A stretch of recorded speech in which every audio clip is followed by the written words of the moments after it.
कथा सुनी नहीं काना, जिन्हें हरि कथा सुनी नहीं काना, श्रवण रंध्र यही भवन समाना, श्रवण रंध्र यही भवन समाना, मंगल भवन अमंगल हारी, राम सिया रामा, मंगल भवन अमंगल हारी, राम सिया रामा, द्रवमु सुदशरथ अजीर बिहारी, राम सिया रामा, दशरथ अजीर बिहारी, राम सिया रामा। रामचरित जे सुनत अघाही, रस विशेष जाना तिन नाही। जो कहता है हमने तो भगवान की कथा बहुत सुन ली, बहुत आघा गया, वे तो कथा के विशेष तत्व को, रहस्य को नहीं समझ पाते। इसलिए महाराज सुनते जाओ आले मोक्ष पर्यंतम। श्री सनकादि मुनीश्वरों ने कहा गुरुदेव तया खलु पुराणानि से इतिहासानि चानघा, आपको वेद वेदांत इतिहास का संपूर्ण ज्ञान है। इसलिए गुरुदेव आज हम आपसे 6 बातें पूछेंगे। ध्यान दीजिए, 6 प्रश्न जो केवल उन ऋषियों के नहीं हमारे आपके हैं। हमारी इतनी माताएं बहनें यहाँ बैठी हैं, भैया लोग बैठे हैं, सबके जीवन की जिज्ञासा है, कोई ना कोई प्रश्न है। महाराज वो प्रश्न आज ऋषियों ने कैसे पूछा है गुरुदेव से।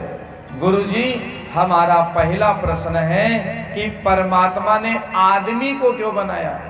बोलो भैया, आदमी काहे बना हो रहा? खाने के लिए, it drink and B Mary, खाओ पियो और मौज करो। किस लिए ईश्वर ने सृष्टि करी थी मनुष्य की? बोलो भैया। अरे अपना पेट तो कुत्ता बिल्ली भी पालते हैं, जीने को जिया करते हैं यहाँ पशु पक्षी कीट पतंग सभी। जिज्ञासु ने कहा गुरुजी रोज करोड़ों जन्म होते हैं, यहाँ सब विद्यार्थी गण बैठे हैं, बताओ विश्व की कुल जनसंख्या कितनी है? जनरल नॉलेज वाले, अरे वाह, करोड़ों बच्चे रोज पैदा हो रहे हैं। कितने? करोड़ों बच्चे। क्या सबका पैदा होना सार्थक है? बोलो भाई। जन्म तो बहुतों का रोज होता है, लेकिन सबका जन्म लेना सार्थक है? बोलिए। जन्म उसी का सार्थक है जिसका दोबारा जन्म ना हो, क्योंकि 83,99,999 बार हमारा आपका सबका जन्म हुआ है। लेकिन ऐसे आदमी थोड़ी बने थे, तो कभी कुत्ता, कभी बिल्ली, कभी गधा, कभी घोड़ा, कभी बकरा, कभी तो नाली के कीड़े बनने पड़े। 83,99,999 बार। लेकिन जब 84 लाखवां नंबर आया तो परमात्मा ने अनुग्रह करके मनुष्य बना दिया। जाओ आदमी बन जाओ, जो अपना कर्तव्य उसी पर न्यौछावर हो जाना। ऐ मनुष्य तेरे जीवन का कुछ भी नहीं ठिकाना। यदि मनुष्य का तन पाकर अपने कर्तव्यों का पालन किया मेरे भाई बहन, तो फिर जीवन सफल हो गया, जीवन भी मिला।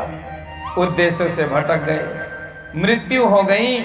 मौत भी तो करोड़ों रोज होती है संपूर्ण विश्व में, लेकिन मृत्यु उसी की सार्थक है महाराज जिसकी मृत्यु दोबारा ना हो। अरे दोबारा मौत कैसे नहीं होगी जब परम पद की प्राप्ति होगी महाराज। इसलिए विचार लो कि मृत्यु हो ना मृत्यु से डरो, कभी मरो परंतु यो मरो की याद जो करे सके। वैसे कोई थोड़ी याद करेगा, कुछ अच्छा करके मरोगे तब तो याद करेंगे लोग, नहीं तो मरने के बाद गालियां ही मिलेगी महाराज। एक आदमी को उसकी पत्नी ने समझाया। माताओं बहनों को मैं प्रणाम करता हूं कि यदि घर में नारी सुलक्षणा होती है तो ही परिवार का संचालन ठीक ढंग से होता है। और मुझे बड़ी प्रसन्नता होती है कि नारी यदि घर की जागरूक होगी तो ही परिवार का विकास विस्तार होगा। इसलिए माताओं बहनों को मैं प्रार्थना करता हूं, यदि आपका पति भी गलत कदम उठाए तो उसके सामने आप दुर्गा काली का रूप जरूर धारण करें, समझाइए उसको। रावण भले ही गलत काम किया, लेकिन गलत कामों में मंदोदरी ने उसकी कभी सहायता नहीं की, हमेशा विरोध किया। इसलिए पत्नी अपने पति की दासी नहीं है महाराज, वो सहायिका है। गलत और अच्छे का भेद परिचय कराने में पत्नी की भी जिम्मेदारी है। पति गलत करे तो समझाए महाराज, तो बात। इसलिए उस नारी ने अपने पति को कहा कि न काम के न काज के दुश्मन अनाज के, कुछ अच्छा काम करो ताकि मरने के बाद लोग याद करें। वो आदमी बोला, मरने के बाद हमें बहुत लोग याद करेंगे। उसकी पत्नी बोली, कौन धर्मशाला बनवा दिया है भैया, कौन किसी गरीब आदमी की सहायता कर दी जो मरने के बाद लोग याद करेंगे। उसने कहा, तुम थक जाओगी नाम गिनते गिनते, हमें याद करने वाले बहुत हैं। पत्नी ने कहा, रे 2-4 नाम ही बताए दो। तो पति बोला, हमें मरने के बाद दूध वाला महतो याद करेगा। कहा क्यों? कहा 3 साल से उधारे दूध पी रहे हैं, पैसा नहीं दिया है, भले ही गरियाएगा। मौर्या जी याद करेंगे, क्यों? 3 महीने से उधारे सब्जी खाई है। दर्जी बाबा याद करेंगे, क्यों? 4 साल से उधारे कपड़ा सिलवाया है। तो ये मरना है क्या? नहीं। विचार लो कि मृत्यु हो ना मृत्यु से डरो कभी, मरो परंतु यो मरो कि याद जो करे सभी। मेरे भाई बहन, इसलिए जीवन का उद्देश्य समझना है हमको। ईश्वर ने क्यों मनुष्य बनाया? जिंदगी में जिंदगी का राज पाना चाहिए, जिंदगी में जिंदगी को मुस्कुराना चाहिए। चाहे जितनी विपत्ति आ जाए, मुस्कुराते रहो, कीप स्माइलिंग एवरी टाइम। समस्याएं अपने आप भाग जाएंगे। जितनी समस्या श्री कृष्ण के जीवन में आई, किसी के जीवन में नहीं, लेकिन कभी मुंह नहीं लटकाया। तो जैसे मुर्दा जैसे मुंह बना के लटकाओगे, समस्याएं और बलवती हो जाएंगे महाराज। परिस्थितियां कितनी भी प्रतिकूल हो, हमें उम्मीदें नहीं खोनी है, हमेशा सकारात्मक रहना है, हमेशा पॉजिटिव सोचना है। जैसे नकारात्मक होंगे, हमारे ऊपर बुराइयां चढ़ बैठेंगी और अच्छे काम नहीं हो पाएंगे महाराज। इसलिए अपने सोच को हमेशा मजबूत रखिए, दुरुस्त रखिए, उसमें माइनस मार्किंग नहीं होनी चाहिए महाराज। तो मैं आप सभी को प्रार्थना कर रहा था कि चाहे जैसी समस्या हो, मुस्कुराते रहो। जिंदगी में जिंदगी का राज पाना चाहिए, जिंदगी में जिंदगी को मुस्कुराना चाहिए। जिंदगी में जिंदगी की शर्त अगर पूरी न हो, तो जिंदगी को जिंदगी से रूठ जाना चाहिए। लेकिन जिंदगी का शर्त क्या है? जीविका कमाना। बोलो भाई, जीविका जीवन के लिए है, लेकिन जीवन जीविका के लिए ही नहीं है। अरे भाई, जीविका नहीं होगी तो जीवन नहीं चलेगा। तो क्या जीविका मिल गई बस जीवन पूरा हो गया? नहीं भाई, जीविका के अलावा भी हमें कुछ करना है। जीविका तो इसलिए आवश्यक है क्योंकि जीविका के बिना जीवन नहीं चलेगा। और जीविका मिल गई बस क्या जीवन उतने पर ही सीमित रह गया? नहीं, और आगे हमें बढ़ना है। करना क्या है, इसी की तो हमें चर्चा करनी है। इसलिए पहला प्रश्न पूछा कि मानव को भगवान ने क्यों बनाया, मनुष्य क्यों बनाया। दूसरा प्रश्न है कि हम मंदिर में जाएं तो पूजा किसकी करें। समस्या तो यही है महाराज। दूसरा प्रश्न है पूजा किसकी करें। आज हम लोग दिग्भ्रमित हो रहे हैं, कोई कहता इनकी पूजा, कोई कहता उनकी पूजा, और हर साल देवी देवता पैदा हो रहे हैं। कोई कहता कोढ़ना दाई, कोई कहता संघार बाबा, कोई कहता आकाश कामनी। बहुत देवी देवता हो गए। अब सबके खोपड़िया पर देवता पैदा होने लगे हैं। पुराना जमाना था, मोबाइल नहीं चलती थी, छोटे छोटे पर्चे छपते थे, लिखा रहता था। दक्षिण भारत के एक मंदिर में एक पुजारी जी पूजा कर रहे थे, सांप आया, पुजारी जी डर के भागे। उस सांप ने कन्या का रूप धारण कर लिया, 5 कदम पीछे हटी और उसने कहा, हमारा नाम है थोकही देवी। कलयुग में जो हमारे नाम का पर्चा बंटवाएगा उसकी मनोकामनाएं पूरी, और जो पर्चा नहीं बंटवाएगा उसकी जिंदगी अधूरी। एक रिक्शे वाले ने छपवाया 10 पर्चा, उसका लड़का कलेक्टर हो गया। एक ने छपवाया 5 पर्चा, उसकी लॉटरी लग गई। एक ने फाड़ के फेंक दिया तो उसका लड़का मर गया। माने तुम मुँह फेंक के छपा के बंटवाओ। समय बीता, अब व्हाट्सएप आ गया। व्हाट्सएप पर ग्रुप खेल रहे हैं सब।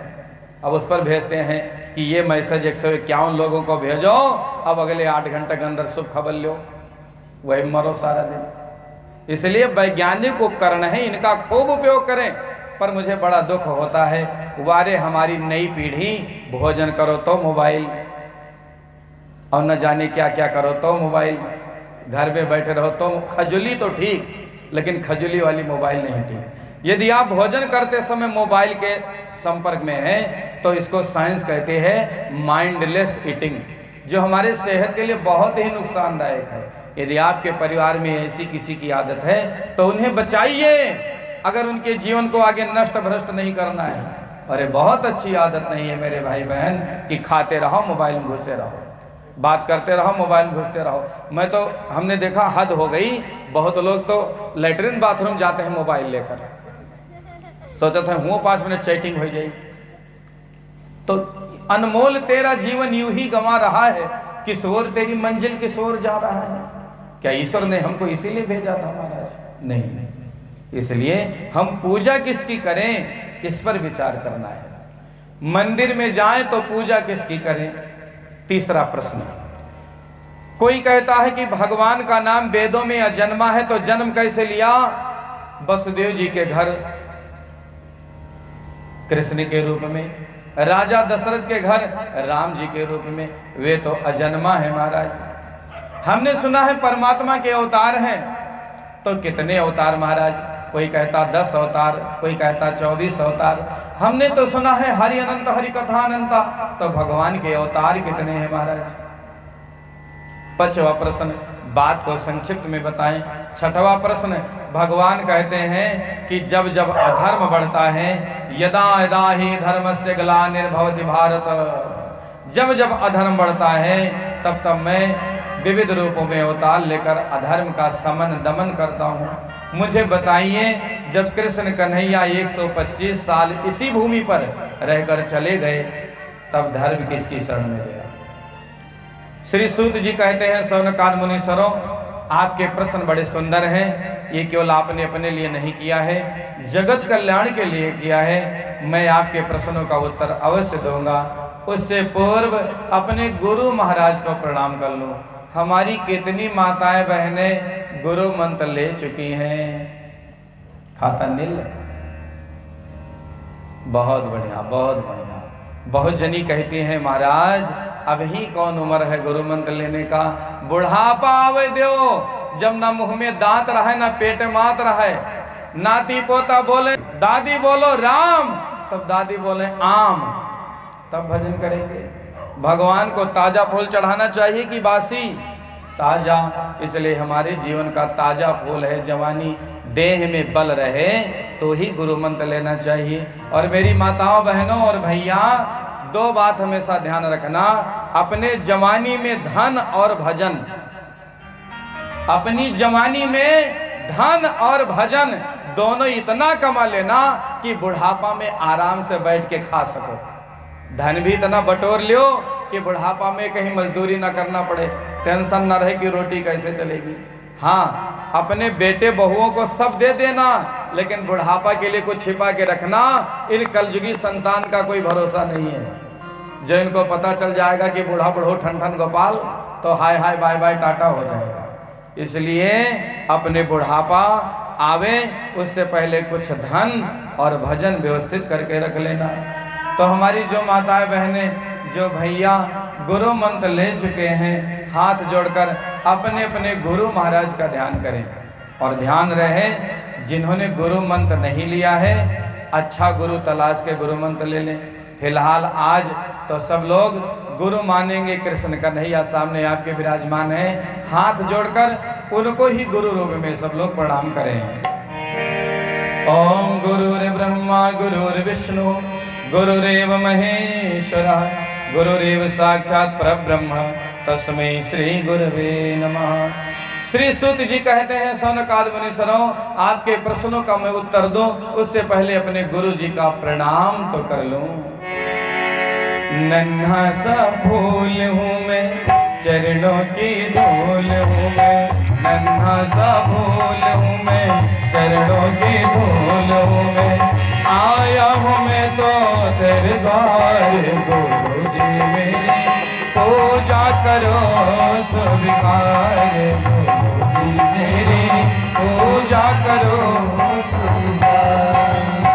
नन्हा सा फूल हूँ मैं, चरणों की धूल हूँ मैं, नन्हा सा फूल हूँ मैं, चरणों की धूल हूँ मैं, आया हूँ मैं तो तेरे द्वार गुरु जी मेरी पूजा करो स्वीकार, गुरु जी मेरी पूजा करो स्वीकार। हरि बोल।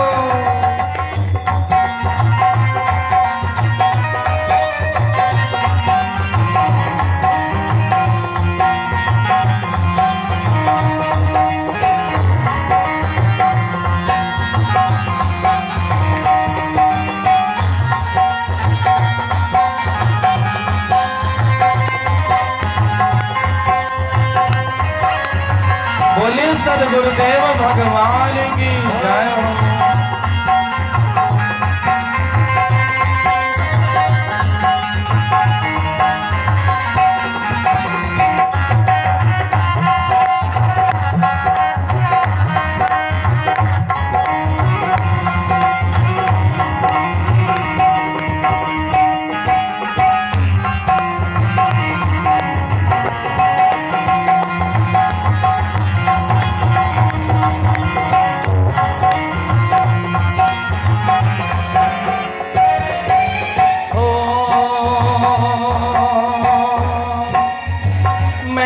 निर्गुणिया हो बस इतनी बात है, मेरे जीवन की डोरी अब तेरे हाथ है।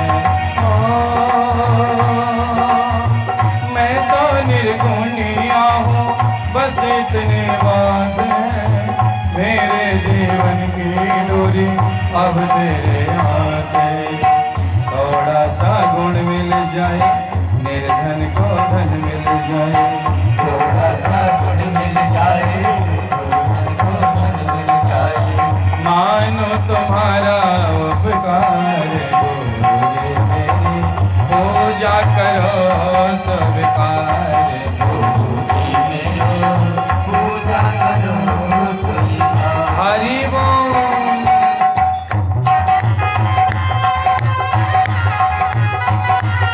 बोले बांके बिहारी लाल की जय हो।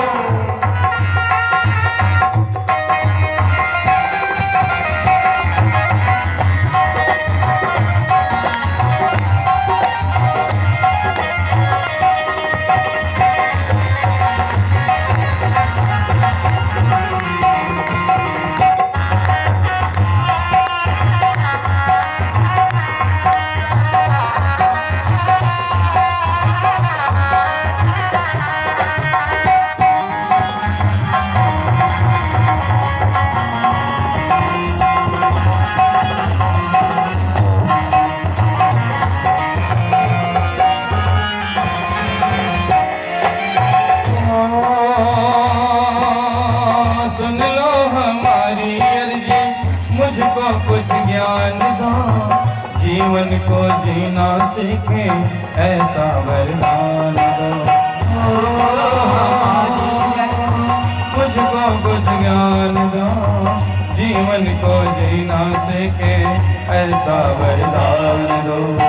सूरज सी शान पाऊं, चंदा सामान पाऊं, सूरज सी शान पाऊं, चंदा सामान पाऊं, कितना सा दे दो वरदान, गुरु जी मेरी पूजा करो स्वीकार, गुरु जी मेरी पूजा करो स्वीकार, गुरु जी मेरी पूजा करो स्वीकार, गुरु जी मेरी पूजा करो स्वीकार। नन्हा सा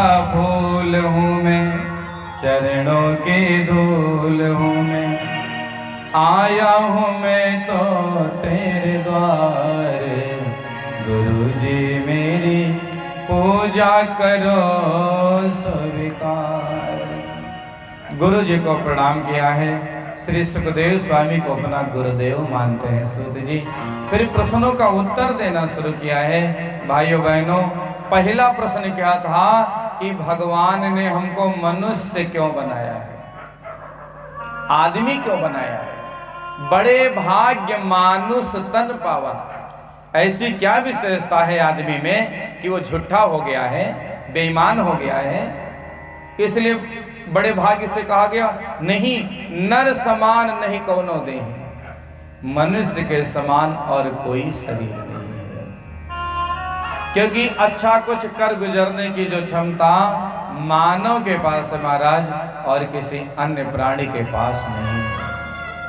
ईश्वर ने रोज सबको 24 घंटे का समय दिया है। ईश्वर ने जो दिया है उसमें कोई भेद नहीं है।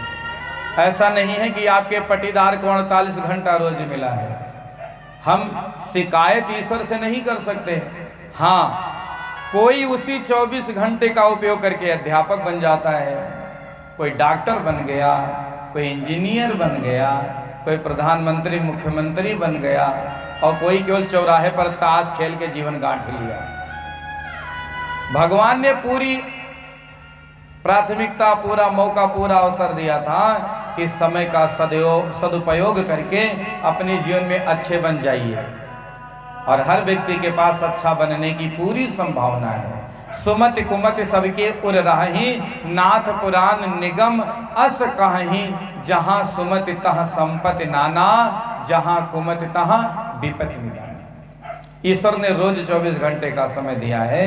कोई सदुपयोग करके अच्छा बन जाता है, कोई बुरा बन जाता है। इसलिए जिनको अपने जीवन से प्रेम है, जिनको अपने जीवन से प्यार है, वह फोकट में समय न गंवाएं। जीवन के एक एक मिनट के समय का सदुपयोग करिए। एक नन्हा सा क्षण भी निरर्थक ना नष्ट हो जाए, क्योंकि आज जो समय बीत रहा है कल नहीं मिलने वाला है। और खासकर मेरी प्रार्थना उनको है, हमारे जो भाई बहन विद्यार्थी हैं, जो पढ़ लिख रहे हैं, आज 6 घंटे मेहनत करके पढ़ोगे नहीं तो कल 12 घंटे मजदूरी करने की तैयारी कर लो। इसलिए मेहनत करिए, पूरी ऊर्जा फूंक दीजिए, जी जान लगा दीजिए पढ़ाई में। ये मौका फिर आने वाला नहीं है महाराज। पढ़ करके नौकरी मिले चाहे ना मिले, लेकिन आप अच्छे पढ़ने वाले विद्यार्थी बनोगे तो भी आपके जीवन का बहुत बड़ा उत्थान होगा। समय का सदुपयोग सभी को करना है। तो 23.5 घंटे आप अपने लिए जियो। यदि आप गृहस्थ हैं तो दुकान के लिए, मकान के लिए, खेत खलिहान के लिए, अपनी ऑफिस के लिए, कारोबार के लिए, नौकरी के लिए, जिस भी कारोबार से आप जुड़े हैं सब में अपने घर परिवार के लिए 23.5 घंटे में आप मैनेजमेंट कर लीजिए। लेकिन आधा घंटा समय रोज निकालो। हमारी कितनी मैया हैं जो रोज अपने घर में भगवान की पूजा करती हैं। आधा घंटा पूजा करे थे। पीछे वाली मैया बताओ, पूजा नहीं करते। ये जगह हम लोग कथा में गए तो पड़ोस में एक जनी मैया के 3 बजे हल्ला होए लाग, बासी लाओ खाई। हम कहा कर्म फाटेगा। अब 3 बजे बासी खाते तो भजन कब हो? काम न काज के दुश्मन अनाज के। इसलिए आप खाओ पियो, नथिंग टेंशन अबाउट दैट। लेकिन आधे घंटे हमें चाहिए ईश्वर के लिए निकाले ही। करें क्या? हमारी माताएं बहनें बैठी हैं, यदि आप पढ़ी लिखी हो तो आप हनुमान चालीसा पढ़ो, रामायण पढ़ो। पढ़ी लिखी नहीं हो तो वैसे ही नहा के घर में बैठ जाओ, आधे घंटे राम राम ही कर लो, समय अच्छा हो जाएगा आपका। लोगों को भ्रम में डाल दिया। किसी ने कहा महिलाओं को हनुमान चालीसा नहीं पढ़ना चाहिए। ये सब गलत बातें हैं। महिलाएं सब प्रकार का पूजा पाठ कर सकती हैं, बिल्कुल करना चाहिए। आप हनुमान चालीसा पढ़ो, शंकर जी को जल चढ़ाओ, सूर्य भगवान को जल चढ़ाओ। यही सब करने से घर में सुख शांति आएगी। यदि महिलाओं को हनुमान चालीसा नहीं पढ़ना होता तो गोस्वामी तुलसीदास जी ने लिख दिया होता हनुमान चालीसा में, लेकिन उसमें तो साफ साफ लिखा है, जो या पढ़े हनुमान चालीसा। जो माने, बोलो भैया, जो माने चाहे नर पढ़े अथवा नारी पढ़े, नहीं तो लिख देते जो नर पढ़े हनुमान चालीसा। लेकिन भ्रम में डालने वाले लोग भी बहुत हैं। अभी पिछले दिनों हमारी कथा थी एक जगह, एक मैया आई, कहने लगी महाराज हमारे घर में कोई बजरंग बली पताका हाथ नहीं लगावत है, ठाकुर बाबा भोग नहीं लगावत है। तो हमने कहा क्यों? कहीं हमारी बहुरी अपने मायके में गई थी तो कोई पंडित जी ने कहा महिलाओं को ठाकुर बाबा भोग नहीं लगाना, बजरंग बली नहीं छूना, शंकर जी को जल नहीं चढ़ाना। हमने पूछा क्यों? कहीं शंकर जी का जल चढ़ाई हो तो पार्वती जी रिसियाई गई हैं कि हमरे बुढ़ो के पूजा करते। बताओ, हमने परमात्मा को सामान्य व्यक्ति से तुलना कर लिया। इसलिए हमारी माताओं बहनों को भी खूब पूजा पाठ करना चाहिए। नारी के भाग्य से ही परिवार का संचालन होता है। इसलिए आधा घंटा रोज सिमरन करो। यदि करती हो आप सब तो आपको मैं प्रणाम करता हूँ, नहीं करती हो तो कल से शुरू करिए। यदि आप सवेरे बहुत व्यस्त रहती हो, घर में काम रहता है माताओं बहनों को, बच्चों को, अभी तो छुट्टी है मान लीजिए, नहीं तो बच्चों के लिए स्कूल की तैयारी, उनकी तैयारी सब, तो दोपहर में आधे घंटे का समय निकाल के बैठो और राम राम कर लो, जीवन अच्छा हो जाएगा। सब करने के साथ साथ यदि यह नहीं किया तो जीवन निर्धनता का शिकार हो जाएगा। कबीरा सब जग निर्धना, धनवंता नहीं कोय, धनवंता सोई जानिए, जाको राम नाम धन होए। तो राम नाम की कितनी पूंजी बटोरी, इस बात का भी ध्यान रखें। यही धर्म है। यदि भगवान ने आपको पैसा ज्यादा दिया है तो गरीब आदमी के बिटिया के विवाह में ज्यादा दहेजी लिखवाओ, लेकिन जो है 200 रुपए भोजन खाई है बफेलो सिस्टम में और 20 रुपया दहेजी लिखाई निकल रहे हैं चट से, लाज नहीं आई। इसलिए सहयोग करने का सबसे बढ़िया मौका है। गरीब आदमी की बिटिया के विवाह में मदद कर दिया, काम हो गया। ईश्वर की सबसे बड़ी पूजा है महाराज। किसी गरीब के कपड़े नहीं है और आपका बक्सा भरा फिट है, नंबर नहीं लौटता, आप उसको पुराना ही दे दो, हो गई पूजा भगवान की, ईश्वर खुश हो गए। तो इस प्रकार दीन दुखियों की सहायता करके भी परमात्मा को प्रसन्न किया जा सकता है। परहित सरिस धर्म नहीं भाई, पर पीड़ा सम नहीं अधुनाई। दूसरा प्रश्न, गुरुजी हम पूजा किसकी करें, किसकी पूजा करें? ये भी तो समस्या है। लोग सोच समझ नहीं पाते।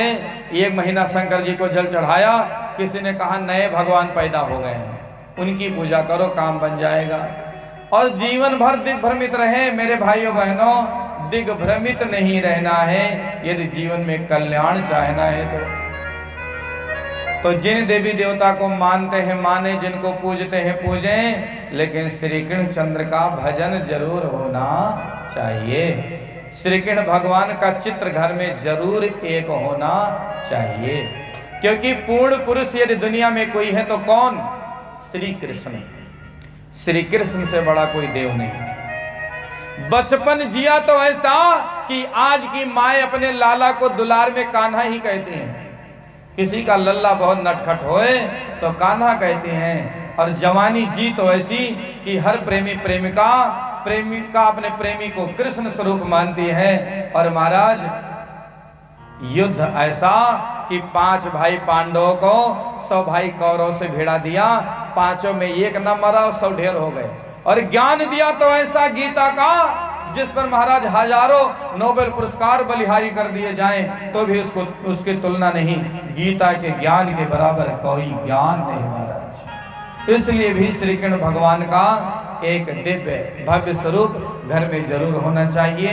यदि नहीं है तो जरूर रखो घर में, बढ़िया फ्रेमिंग करा के अच्छा सा, क्योंकि उनके चिंतन चित्त चरित्र का आचरण घर परिवार पर श्री कृष्ण के आशीर्वाद का पदार्पण होने का यह बढ़िया माध्यम है महाराज। पर लोग घर में फटहा पैंट पहने हीरो हीरोइन का फोटो जरूर लगा देंगे, लेकिन महापुरुषों का नहीं, देवी देवताओं का नहीं। लगाना है तो अपने महापुरुषों का, देवी देवताओं का चित्र लगाइए, महाराणा प्रताप का, स्वामी विवेकानंद का लगाइए, महारानी लक्ष्मीबाई का लगाइए, जिससे बच्चों को प्रेरणा मिले, उनको पता चले कि हाँ हम महानता के किस शिखर तक पहुंच सकते हैं। जिनकी पूजा करते हैं करें, लेकिन श्री कृष्ण का ध्यान सिमरन पूजन जरूर होना चाहिए महाराज, क्योंकि आधार तो सबके कृष्ण ही है महाराज।